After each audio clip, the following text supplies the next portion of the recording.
Hi, this is John Firth, and I'm here with my friend Darren Moss as part of Firth and Friends, the series on business and leadership in the 21st century. I'm calling you from Brooklyn, and Darren is in Westfield, New Jersey. And we have a really interesting topic. It was based on some conversations we had around just exactly what are the muscles that CEOs have to be successful. And we specifically call them muscles because any performance-oriented business or art is performance-based and involves muscles, training your muscles literally. And as coaches, we basically do the same, although it's not necessarily the true sense of muscles as in biceps or quads or something, but it is actual muscle that you have to be able to use to get something done. And more importantly, the question is, when you've trained a muscle, you often have to take it to a certain point and let it go and let it run itself. And that is why it's muscle memory. So how do we train CEOs in the muscles they need, get them to a point where they need to stop thinking about it, which is the second part of it, which is maybe you need to give your brain a break. One of the big issues I find with my CEOs is getting them out of their brains, because I have the same issue. And sometimes you need to depend on muscle memory to really be effective. So we're going to discuss that a little bit. And then we're going to give you some examples of some of the muscles that we spend a lot of time training with our folks. So Darren, if you wanted to say a few words about yourself and something about your thoughts on the topic. Sure. Thank you, John. Thank you, everyone. I'm Darren Mass, and I am the former business owner of a telecommunications organization. I've run that company for 10 years, or ran that company for 10 years, and sold it to a Fortune 500 and ran a large business unit from a Fortune 500 standpoint. And now I'm a professional business consultant that helps business owners, CEOs develop their muscles so they can perform much better, much more for their employees and help their own culture so they can grow their organizations. And as John mentioned, these are not necessarily real true muscles. They're not biceps and triceps, but they're the brain muscles, and the brain muscles that you need to practice, you need to rehearse, you need to fail a few times to learn what's right, what's wrong, and then you need to rinse and repeat all over again. Exactly. I'm so glad you brought up the question of failure, because that is actually a technique, if you want to call it that I sometimes have to deploy. If somebody's decision-making capabilities, and by the way, we will only tangentially talk about the decision-making muscle today, but when somebody's made decisions, usually before they come to me and it's playing out, it's sometimes very hard to get them out of a muscle that they've trained badly. I think of musicians who develop bad classical musicians, bad habits, sometimes harder to get the bad habits out than just to start fresh. And that's when there's always a possibility that they're going to fail. Sometimes I have to let them get close to failure. A colleague of mine says you walk them to the edge of the cliff, they look down, and then you yank them back. That is actually one of the most effective ways of training a muscle, because they'll never forget that. Yep. So I'm glad you brought that up. Now, tell me a little bit. To the sun. Yes, exactly. Sometimes I wish that would be the case. Sometimes a decision that was made, like bringing on too many investors, or making a decision on a product that really is not going to be successful. And everybody can see it, but they can't. But tell me a little bit about, from your experience, what does it mean to actually let go of training a muscle and letting it run? How does that feel to you? So I'll give you a story in that sense. I am an engineer by trade and a bit of an OCD control freak, I would say. And I think most business owners are as well and can share that. And you want to do everything on your own. And the more work there is, the more that you will take on that work until you start realizing that it's very unproductive. So in my world, in a telecom company, there were thousands of bills that needed to be paid. At year 4 of this company, there's a stack about neck high on my desk of bills. I'm opening everyone with a letter opener. All right. And I'm opening and unfurling them and I'm putting them into a spreadsheet. And one of my business partners walks in and he looks at me and goes, "What is that pile?" And I told him that's our invoices. I pay them. I wasn't complaining. Someone had to do it. And he looked at me, he shook his head. He goes, "You're not doing that anymore. We need somebody to do that so you can spend that hour or two doing things that will help be successful for the company and growing. And it's at that moment that we did hire an AP individual shortly after to take on that task. So for me, the muscle that needed to be rehearsed was letting go, delegation. Delegation is very difficult for a CEO or a business owner when you have done all that work yourself. How many business owners in their head say, no one's going to do it as well as I can? Oh my God, all the time. All of them, they may not right? say it because they know what I'm going to say and retort to that. So they try to skirt saying that exactly, but that's what's going through their heads. But it's everything like, I can't find the right people. I don't really have it's not in my budget. They'll say every excuse under the sun, right? But the most important part is to actually delegate, hire the right person, and trust that that person, even if they make a few mistakes, just like you made a few mistakes, will eventually learn the role, learn the position. And you should always look at your employees as doing the job better than you can. Because they'll be more focused. They'll be one. Yeah. I gave up about 2 hours, or I freed up 2 hours of time. Yeah, maybe some mistakes happened, but that's okay. And by training that and doing the same thing again and again, I stopped being an engineer in my company. I hired engineers. I delegated the role that I was being held back by so I could advance into other roles. And that just takes practice. And essentially, you have to push that fight down, right? That little voice in your head saying, oh, no, it's not going to get done my way. That's okay.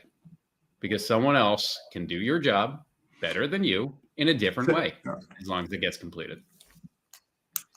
Yeah, or do that task, do that activity. First of all, they'll probably be trained in it, know all those sort of rules and perimeters that they have to respect or work within. But we bring up a couple of things. One is trust. Trust is one of the big things. I find trust is a muscle. We're going to directly address that either, but I think it's good we brought it up. Often delegation, you have to be able to trust the people that you've hired to do it. They may do it differently than you have.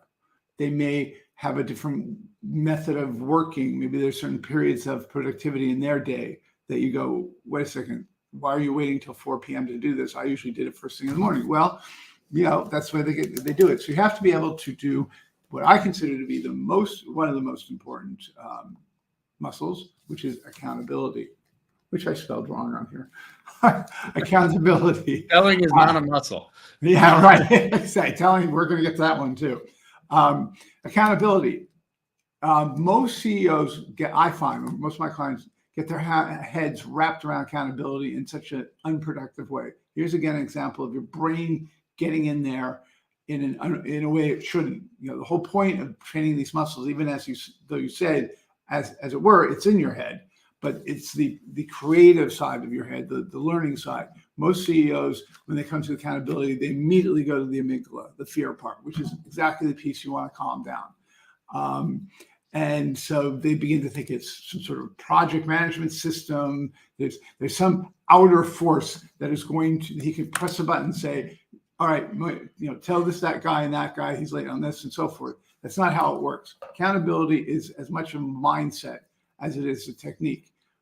So there's the mindset of, I've got this new person, they've got this task, they're accountable for certain things, and I need to hold them, I need to make sure it gets done.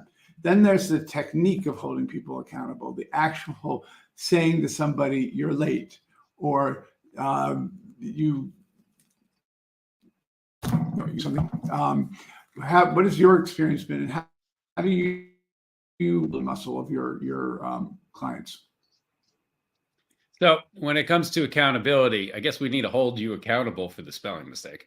But accountability, yes, for example, right?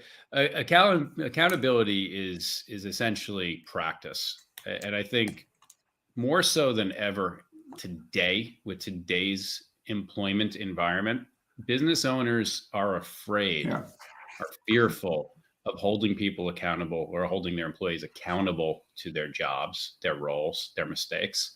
I often tell my clients to praise in public, criticize in private, for good meaning. You don't want to embarrass someone, especially an adult, right? You want to correct behaviors that you see are not going the right way in private, right?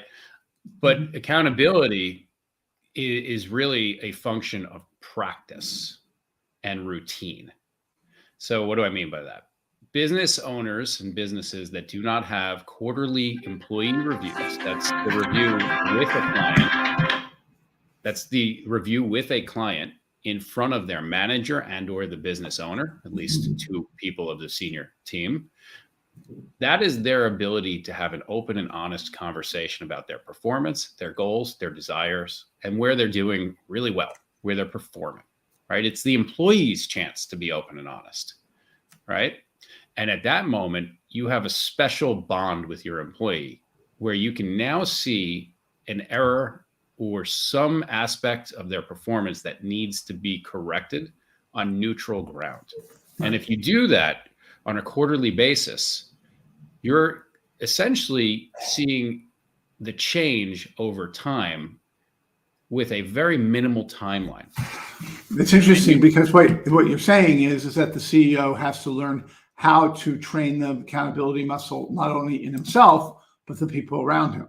That's right. Actually one of the important muscles that they have to be constantly training in their teams. Well, besides the CEO, I know a lot of people out there that think, oh, well, the boss gets to do whatever they want, or the delusion of grandeur from a business owner standpoint is now that I'm a business owner, I don't have a boss and I can do whatever I want. That's wrong. That's horribly wrong. You are accountable for your actions. You are accountable to all of your staff. And if you have staff, your boss essentially is your staff, because if you fail them and don't hold yourself accountable for your own actions, reactions, and performance, then you will let down all of your micro bosses, which are your employees and their families.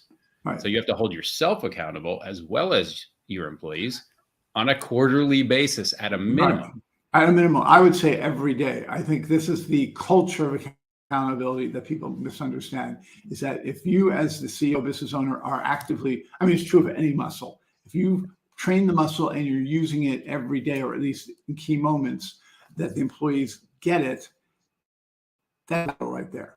It's living what you believe in, what is correct, true. So accountability is again, one of those muscles. Okay. Yes, practice what you preach. And unfortunately, and that's why we often get hired, because quite honestly, when muscles get trained, a lot of people think the coaching is over. And what I have to remind people is that you got to keep it going. You know, Michael Jordan or Serena Williams, what have you, they never stopped being coached because they knew how easy it was to slip into bad habits if you don't have someone watching them and looking at the muscle that you might think you have trained.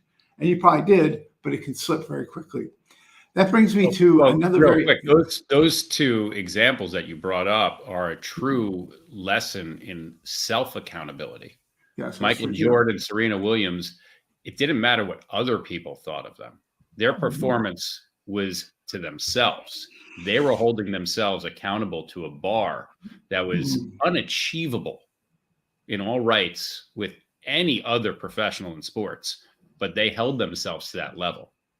And that's interesting because that is driven often by ambition and talent. And usually a good portion of how you're brought up as well. So that's a combination. I'm glad you mentioned that, which brings me to our next muscle, Darren. This is one that I think we both agree is important, which is this wonderful hamster wheel, if you will, maybe it's a terrible analogy, of continuous learning and self-awareness, because that is what we're talking about. Is you can't build any muscle if you're not willing to learn, to fail, to be vulnerable. And there's always the process of understanding yourself better. The better you understand yourself, the better you're going to be able to understand other people, which is a topic we'll get to in a second. So tell us about your experience with your clients or yourself. How do you train this? So this is just a realization that you don't know everything. And the CEO of a company does not necessarily need to be the smartest person in the room, but you should at least be able to hold yourself accountable to understanding your deficiencies. And if you find that you do not understand what your CPA is talking about as far as numbers go, you need to learn that. And you need to continuously send yourself back to re-education, whether it's your own research or back to school, You need to focus on learning more so you can perform better. So, personal example, I knew not really that much about business. I was an engineer. I was in the telecommunications world. I started a company. I didn't really know what a P&L was. I had no idea what SG&A and EBITDA was. So I had to learn that. And I learned through asking others, through mentors, through coaches and consultants. And eventually I realized I know enough, but not truly enough. And I sent myself to business school so I could learn what these terms truly meant. And after that, after I graduated from that higher education, I continued to learn even more because I didn't know about M&A. And I wanted to start acquiring companies or selling companies. So I had to keep learning because I was not the smartest person in the room. I knew that I wasn't the smartest person in the room, which was self-awareness. And I wanted to become smarter. And the way that I would do that is to keep learning and keep growing my brain and keep practicing and being humble and allowing people to realize that maybe I don't know everything, but I want to. And the resultant of that was a better run company, a company where I knew all the numbers, a product that would be released. I knew the margins. I knew how much we had to sell. I knew the ROI. And I was able to talk to those numbers, which is extremely important as a business owner. You have to know your numbers. I know Shark Tank talks about this all the time. Oh, I talk about it all the time. Yeah, in fact, I have an exercise coming back to what we do to do that. I actually am in the middle of an exercise with them where they're doing their own internal budgeting or strategic planning, whatever you want to call it. And I force that, first of all, they document it all. And then I say there's two things I need. I need to know the three most important KPIs that you're going to use to understand your business. And those are important because it really focuses them on what's really important, what's driving the business.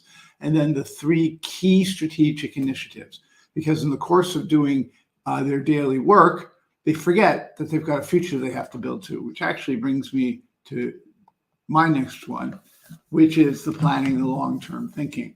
Is if you have a CEO who has not learned how to release the day-to-day, delegate it, as you will, and start focusing on planning, long-term thinking, doing the right things, doing more value additive things, as you put it, and not just paying bills, then you have a problem. The company will have a problem. They probably won't grow. People will be frustrated. It won't be seen as a place of opportunity.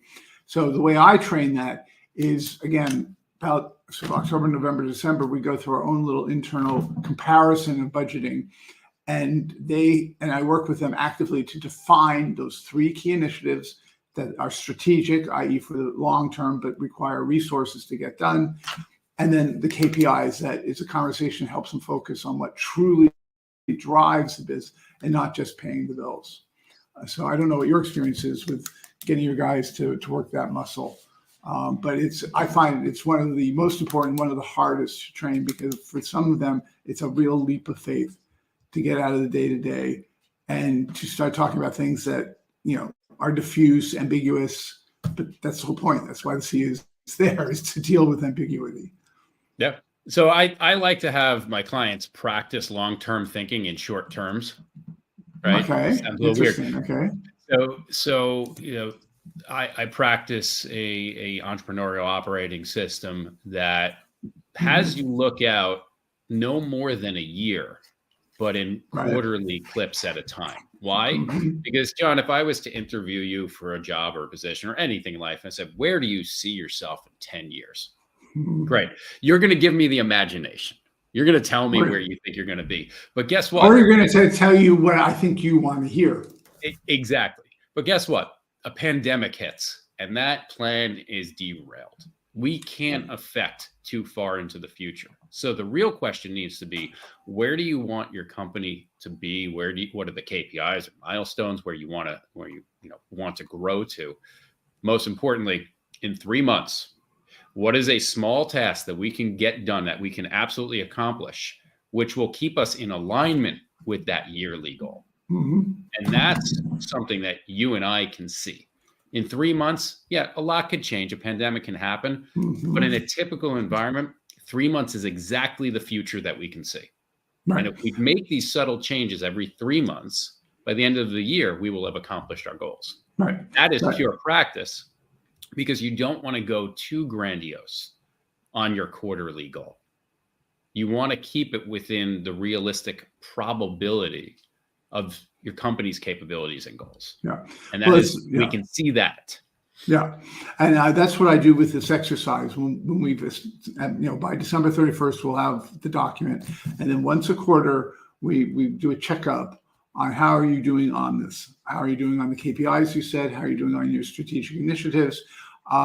Since I meet with my guys essentially twice a month, there's always a moment where I go down to, if there's an issue with sales, that becomes like the first thing whenever I see them is, how are your sales doing? So I actually will get very short term if it requires, the situation requires it. Now, if the company is doing fine, but the founder can't articulate a vision or a mission statement, then you have the other problem, which is it all becomes sort of just rote and not particularly exciting. It can also start missing things, because what's the definition of burnout in my book is not knowing why you're doing it. So that for me is the hard part. It really is hard to get people to think out 3 years even. And there I have a series of exercises. First of all, they have to figure out their own why. Simon Sinek's The Why. Then they have to see, what does that mean for the company, because they are the company. It's very hard for you to pursue your why, have a company that's going in a somewhat different direction. We try to align those. And that's a process that's very painful, because it's so not anything they've ever done. And it's so intangible, but it gets their brain. This is truly, for me, working a muscle. It gets that part of your brain that has to think long term, at least kicked in, and you've oiled it and given it some gas. But I find this is one of the hardest ones to train. Yep. I used to get surprised at the question I would ask business owners is, what is your core, or what are your core values? What's your mission statement? And what is your why? And I no longer get surprised. All of them get it wrong. Oh, this is not a knock. It's because, we've been taught throughout life that your mission statement is the statement your company stands for, and your core values should be customer service and this and that, right? All these cliched terms, but they're not personal. This mission statement is always so grandiose. We are the best and blah, blah, blah, blah. Oh boy, I wish my guys would do that. That is, I actually think that's good, because it means they're willing to go bigger than they are. I actually have the opposite problem. Maybe it's the difference between you and me. Is they're never quite grandiose enough. So I look at it as grandiose and braggadocious comes across too arrogant, and I like humble and hungry. Right. Okay. And I find today's client if they see a mission statement of, we are the best, blah, blah, blah, ever, it's completely ignored.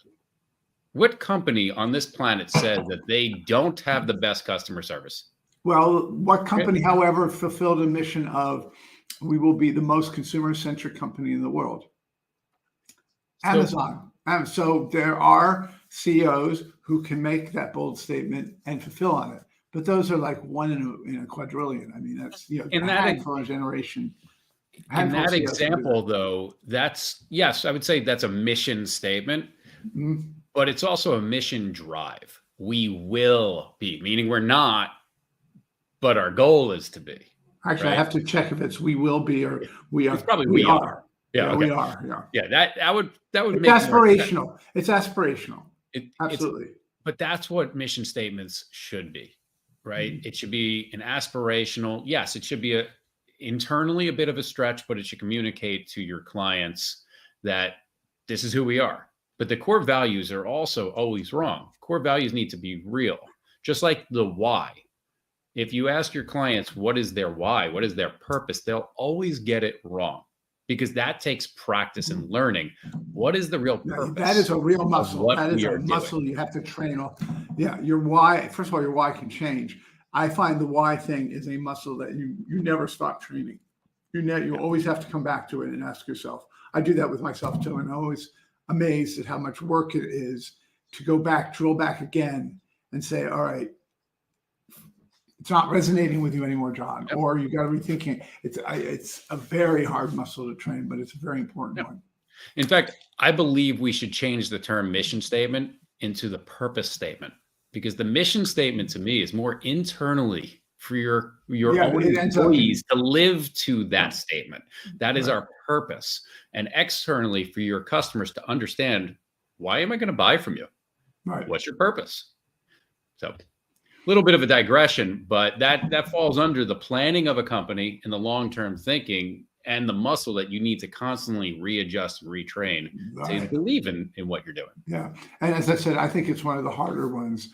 I'm going to jump to another one of mine just because we may not get through all of them, but it's consistent with another one that you said. So I'm going to start with mine and we'll go to yours, which is, for me, empathy. This is, for me, in many ways, the core muscle that at some point an CEO has to get. And I address it right up front because, in fact, I had a candidate for my Vistage group 2 days ago who she jumped on herself saying, I'm just not empathetic.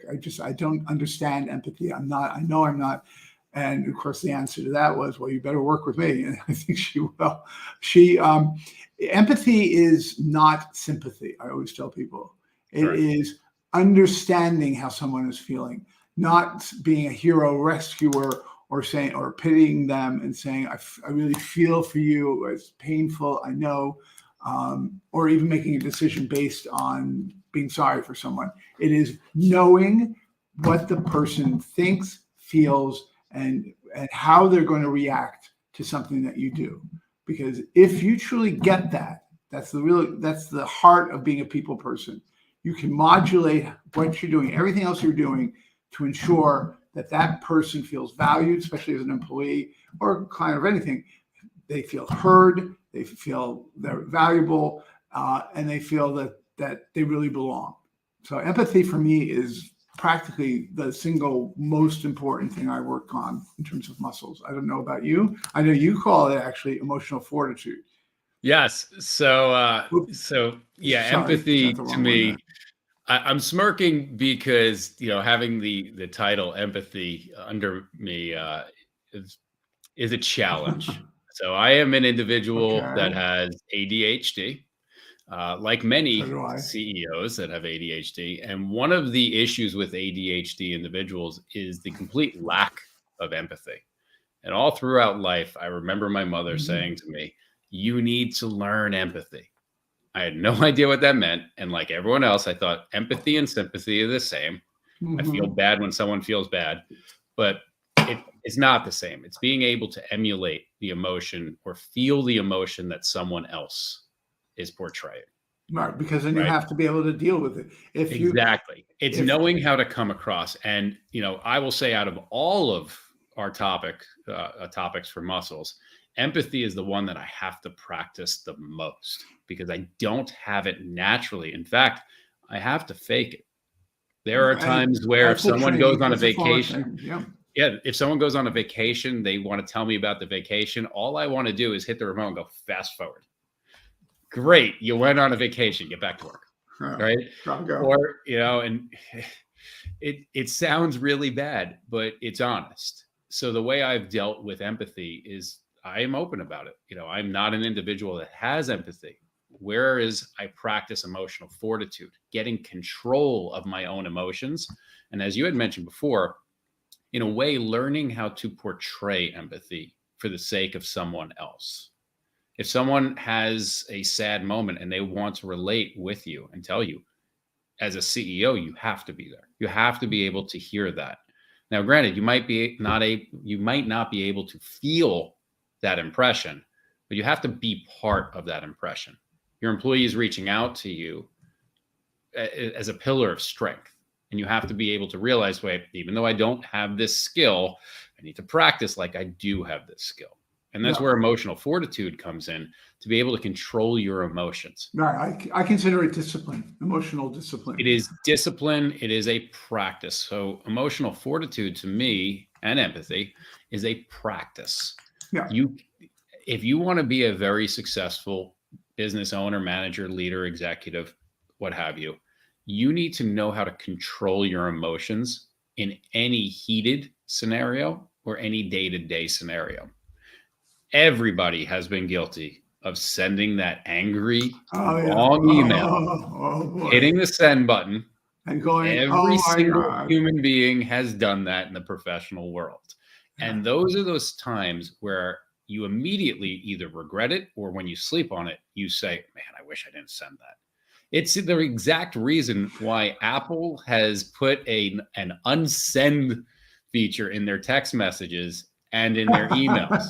You Right. can unsend.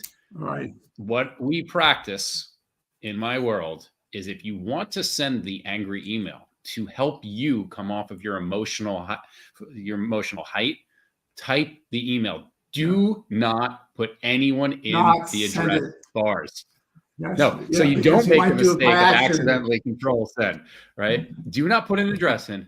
Type your email, write your email, whatever you want to do. Walk away. Come back in a period of time of your choosing, after you had a moment to de-stress, and then reread it and think, am I going to accomplish my purpose, my goal? Chances are you won't. We live in a world Right. where we need others to help us get to our goals. So writing that angry email, that emotional email, first of all, it's in writing. So Right. depending on how the person portrays you, the recipient portrays you, that's the voice they're going to read it in. If you're typically an angry person, they read it angry, And even if it's a good email. and If you're a they nice person, they sue read it you, nice. yeah. And So, if they decide to sue you, that's evidence. yes. So just remember, what you put in writing is forever. Yep. So what I'm getting at is, you have to practice getting a hold and getting really a strong handle on your emotions. You want to come across neutral at worst, happy and pleasant at best. Yes. With one exception. With one exception, because this is empathy. It's not sympathy. So for me, there are moments when I've been pushed to the wall, usually with an outside vendor, and usually at the beginning of a relationship. And inevitably they go sideways on me. And that's when the angry email gets sent. And it's a shock to the system to let them know that this can't be going on. If our relationship is to continue, that is no longer acceptable. So I do that. Unfortunately, it's effective. And since I'm basically a nice person, I think most people ultimately, and I do apologize later, but it's a shock to the system sometimes. And I do it because if I don't think they're otherwise going to listen to me, and I've tried, then the empathy thing is, clearly I know what it's like not to listen to someone, and or to do it what you think is the right way. So I'm empathizing with them, but I'm also saying, sorry, because I know what you're thinking, what you're feeling is, you're going to get a shock to the system right now. Well, a lot of this is obviously, these are broad strokes, broad generalizations, Yeah. no specifics involved. So this is the overarching strategy should be neutral at worst case. I do agree. Sometimes you have to get a little heated to show, to really demonstrate that you're serious. I would counter that by saying, if a relationship with a vendor is going sideways, you're the customer. You have the right to get angry and upset. You don't have the right to cross the line ever, right? And if it's a vendor where you want to go scorched earth and burn that bridge, you'll never use them again. Great. Just keep in mind, vendors in the same community might talk. Competitors sometimes talk. You don't want that as a bad reputation. Yeah, but the way I would coach around that is, if you have a very important vendor, you should be doing strategic reviews with that vendor to make sure things don't go sideways. Again, broad generalization, but there are techniques and tactics that should be practiced with vendors as well as employees and key individuals. No, and this is where I come back to your emotional fortitude. Is I would never, and I've done this, if I feel I'm going off the handle because I've lost control of my emotions, I won't send it, or I will delete it. And it's happened recently.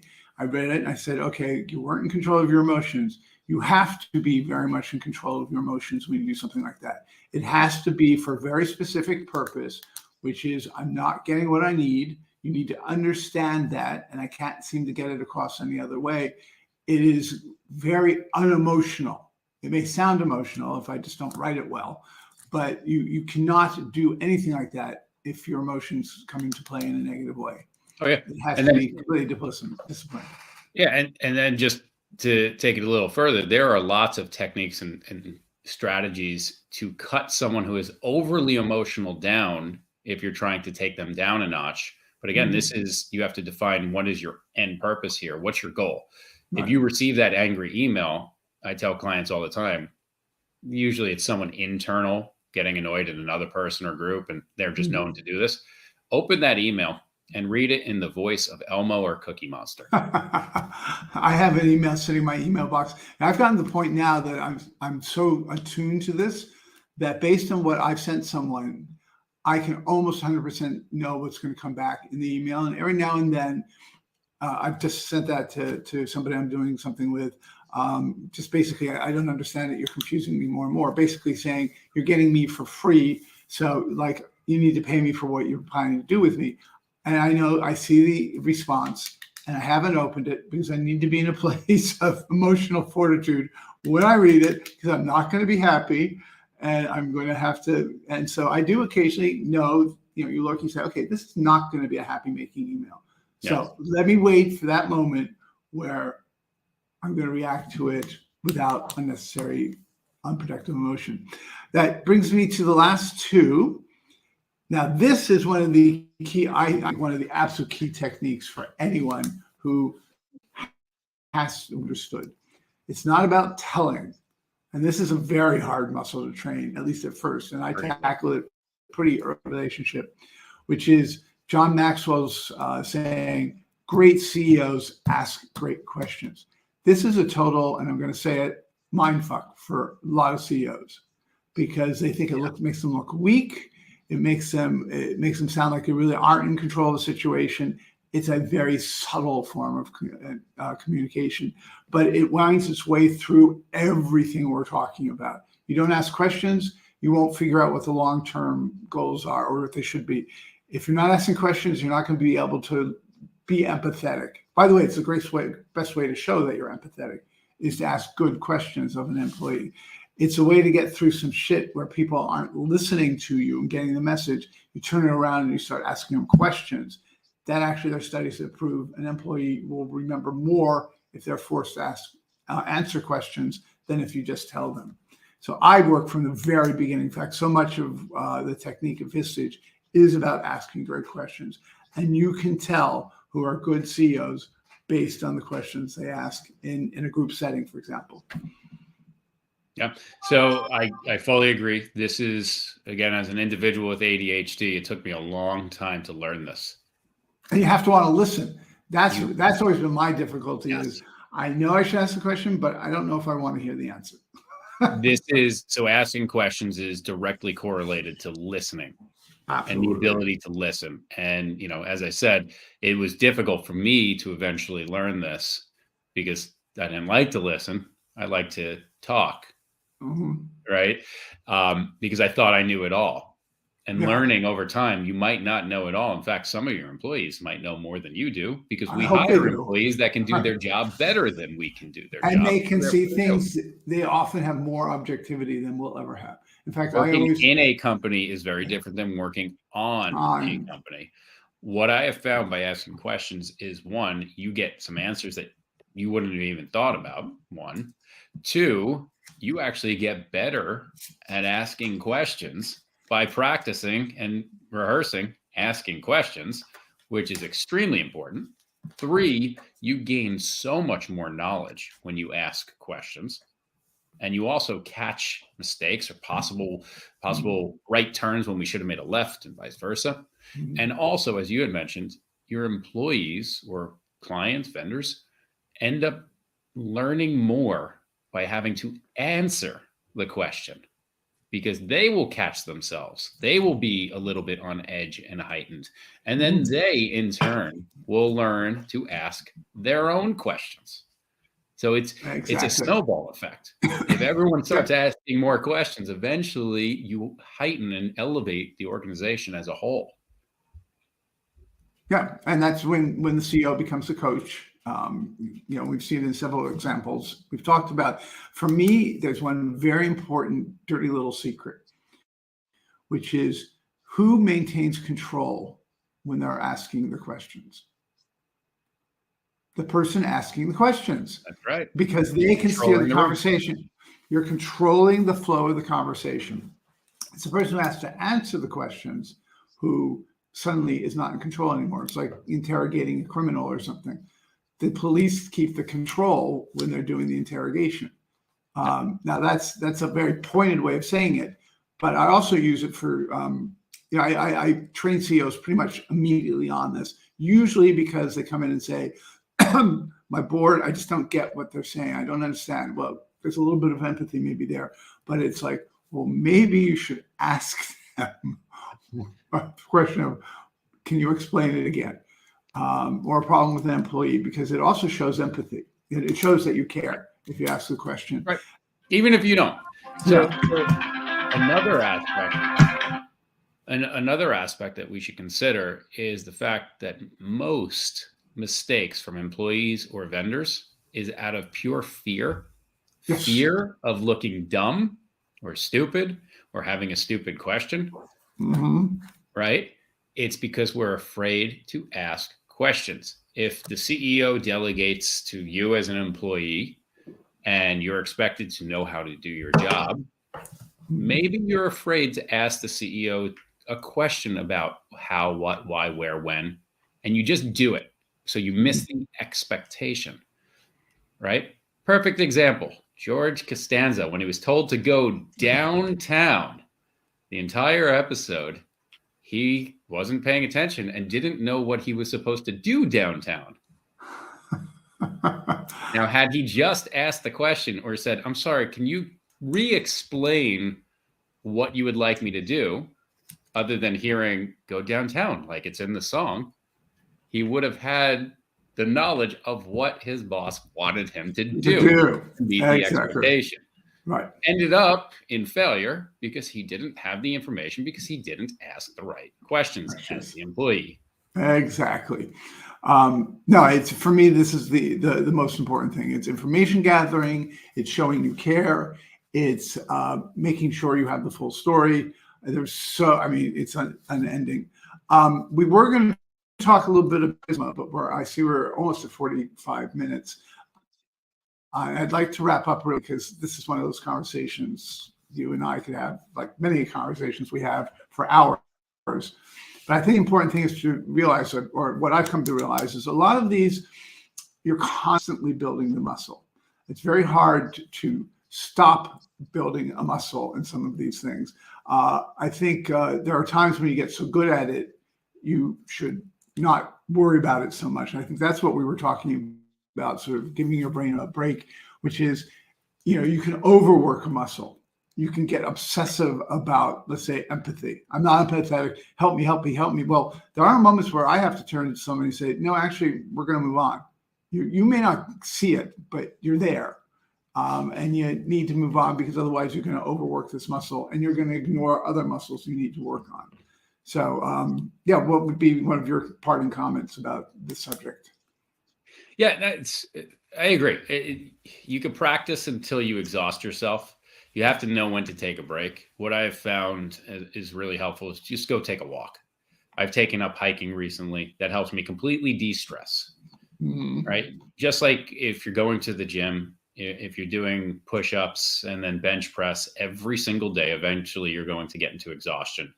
And business owners get exhausted all the time. Yes, exactly. Unfortunately, business owners that are very successful feel like they can't take a break, and they don't. It is very important to take breaks. Well, 100%. And I think that message, that muscle, if you will, is a big muscle that people are working on, at least I would say for the 21st century, which is recognizing that you can work out too much, I guess is what I would say. And that you really do need to give the muscles a rest and let them, one of my favorite sayings comes from a friend of mine. I was at lunch at their house in East Hampton, and I was walking around, and it's like, wow, I don't remember this plant. Where it's huge. What happened? And I said, oh yeah, last time I was here was this tiny little thing. And then he said, it's amazing what happens when you do nothing. He said, it's just been there. We give it some water. And that's exactly it. Sometimes you need to just chill and things will happen because you've trained your muscles and because it's happening, it's working. Yep. Excellent. Well, thank you, Darren. As always, a pleasure. I hope whatever technical issues we were having worked out. But thank you, viewers, and hopefully we'll see you again at a LinkedIn Live Firth and Friends. Thank you all. Thank you, John. Thank you.